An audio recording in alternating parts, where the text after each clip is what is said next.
বিদ্যা আছে, আধ্যাত্মিক বিদ্যা, এর মাধ্যমে মানুষ বিজয় লাভ করতে পারে। এবং এটাই হচ্ছে আধ্যাত্মিক বিদ্যাই হচ্ছে একটি বিশেষ বিদ্যা, যার মাধ্যমে যে সঙ্গ, ভুল সঙ্গ থেকে আমরা দূরে থাকতে পারি, সঙ্গত সঞ্জায়তে কাম, সেটা থেকে আমরা দূরে থাকতে পারি। তো বলা হচ্ছে যে যখন কেউ যুবক অবস্থায় থাকে বা যুবতী অবস্থায় থাকে বা অল্প বয়স থাকে, তারা যখন একে অপরকে দেখে, তারা চামড়া দেখে ভালোবাসায় পৌঁছে পড়ে। অর্থাৎ কাকে কিরকম দেখতে, কাকে কত সুন্দর দেখতে, এই দিকেই তারা মোহিত হয়ে যায়।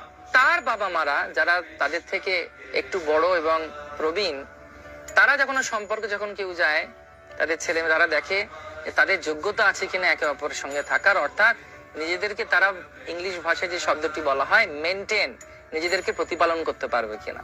কিন্তু তার পরবর্তী প্রজন্ম অর্থাৎ ঠাকুরদা ঠাকুমা দেখে যে এই দুজন ব্যক্তির মধ্যে মনের মিল হবে কিনা। এবং সেই জন্যে বলা হয় যে যত আমরা আমাদের বুদ্ধিকে বাড়াবো আধ্যাত্মিকতার মাধ্যমে, ভক্তির মাধ্যমে, তত আমাদের মধ্যে সেই শক্তি হবে ভুল এবং ঠিকের মধ্যে বিচার করা, মনের মাধ্যমে শুধু না চলা। এবং সেজন্য বলা হয় পৃথিবী ভূষণম রাজা নারীণাম ভূষণম পতি সবরী ভূষণম চন্দ্র বিদ্যা সর্বস্ব ভূষণম। অর্থাৎ ভালো রাজা হচ্ছে পৃথিবীর ভূষণ, নারীর ভূষণ তার প্রতি।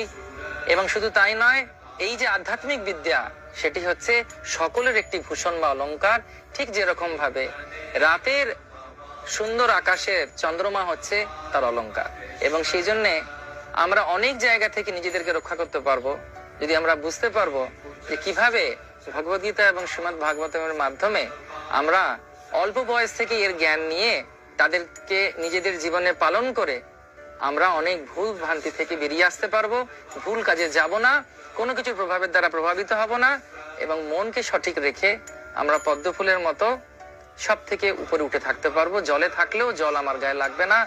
কামলা দাল্লা জাল্লা জীবন ডালমালা বজহু হরিপদ নিথেরে। অর্থাৎ ভগবান শ্রীহরির ভজন করলে, অর্থাৎ আধ্যাত্মিক চর্চার মধ্যে থাকলে আমরা যে কোনো পরিস্থিতিই থাকি না কেন, আমাদের মন উৎফুল্ল থাকবে, আমরা ভালো থাকবো, কারুর দ্বারা প্রভাবিত হব না, কারুর দ্বারা পরিচালিত হব না।